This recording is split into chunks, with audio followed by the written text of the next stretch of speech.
Hello friends, welcome to my channel. In today's video, we'll dive into the inspiring story of the Martian. In the future, a group of astronauts called the Hermes crew lands on Mars. They are exploring a place called Acidalia Planitia and collecting samples. The crew includes Commander Melissa Lewis, botanist Mark Watney, IT expert Beth Johansson, pilot Rick Martinez, flight surgeon Chris Beck, and navigator and chemist Alex Vogel. They are staying in a living facility called the Hab. They receive a warning about an approaching storm. Commander Lewis decides it's too dangerous to stay and orders everyone to return to their ship, the MAV. Mark Watney disagrees and suggests waiting it out. As they make their way to the MAV, strong winds and sand surround them. Suddenly, a satellite dish hits Watney, and he gets separated from the rest of the crew.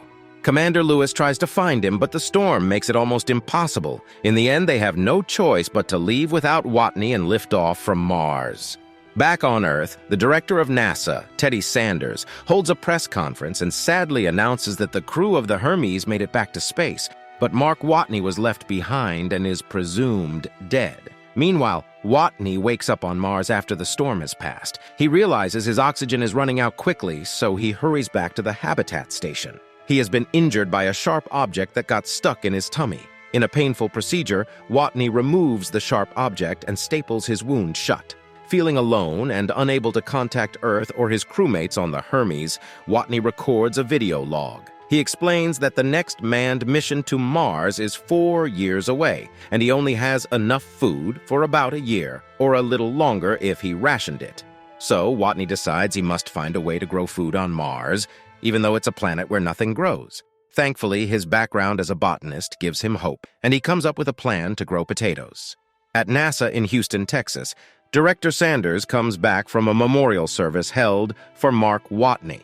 During the service, Sanders praises Watney's commitment to exploration. Mars mission director Vincent Kapoor discusses the possibility of using satellites to find Watney's body, but Sanders declines the idea. He worries about the negative impact it might have on NASA. Later on, engineer Mindy Park discovers signs of activity in satellite photos, suggesting that Watney is still alive. They present this evidence to Sanders and the Director of Media Relations, Annie Montrose, to provide undeniable proof that Watney is, in fact, alive. A few days later on Mars, Watney begins planting potatoes using the soil found on the planet. Watney uses the crew's waste as fertilizer, which surprisingly helps the potatoes grow. He documents his progress through video logs, sharing his experiences along the way. Watney also plans to reach the Schiaparelli crater, where a future mission will land. To ensure he can make the trip, Watney modifies a rover by installing solar cells and an extra battery. Using the modified rover, Watney finds an old Pathfinder probe that stopped working in 1997. To his surprise, he discovers that the old Pathfinder probe still works. Watney uses handwritten signs captured by the Pathfinder's camera to send a message to NASA, confirming that he is alive.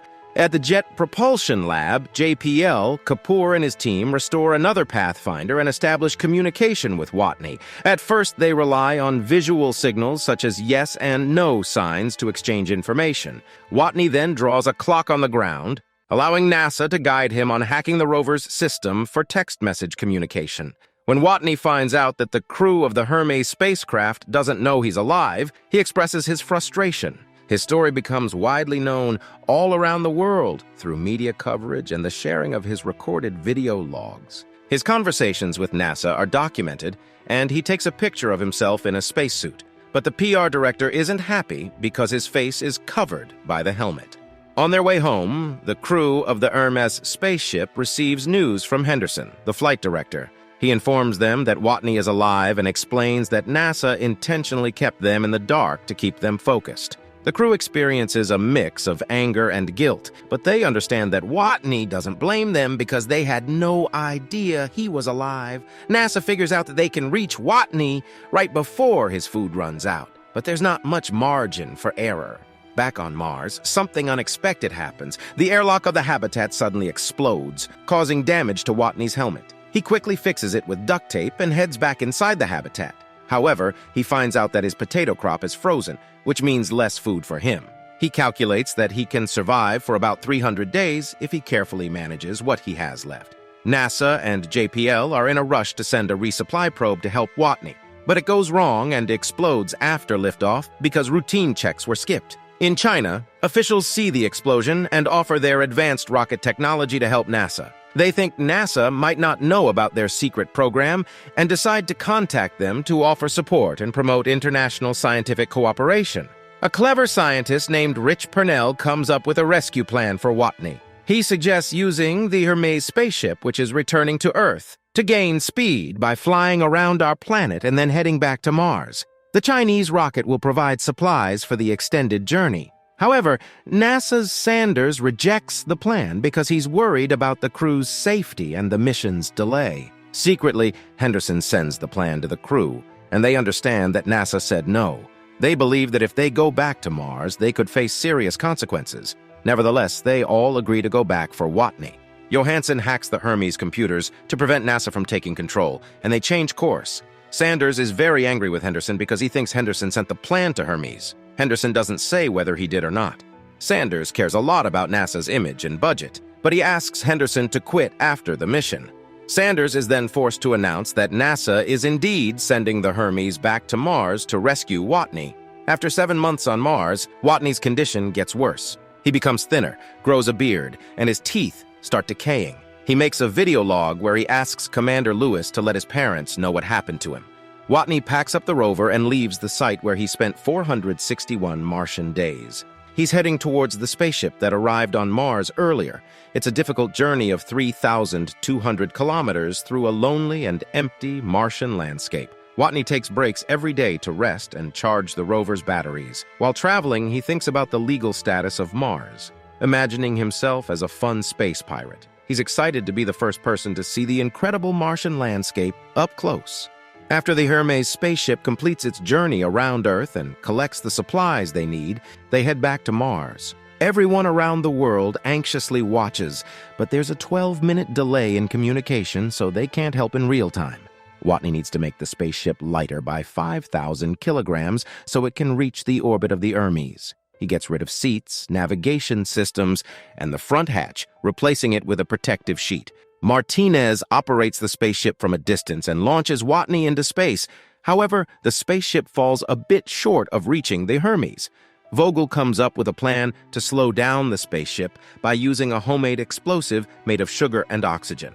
This allows the spaceship to match the Hermes speed and meet up with Watney.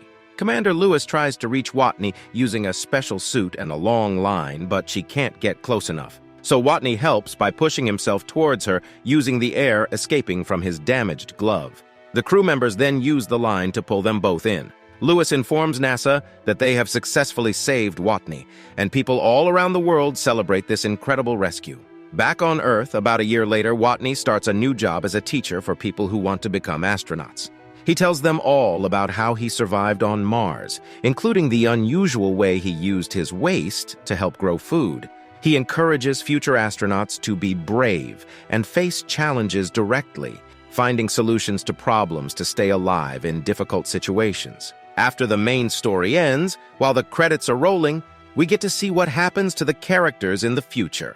Martinez becomes the commander of a significant space launch. Kapoor, Montrose, Park, Sanders, Guoming, and Zhu Tao watch the launch at NASA.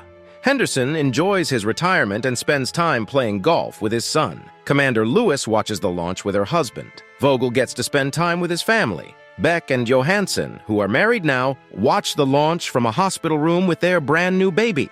Thanks for watching this summary of The Martian. Make sure to subscribe and hit the notification bell for more movie summaries. Leave your thoughts, suggestions, and comments down below. Until next time, stay tuned for more exciting content.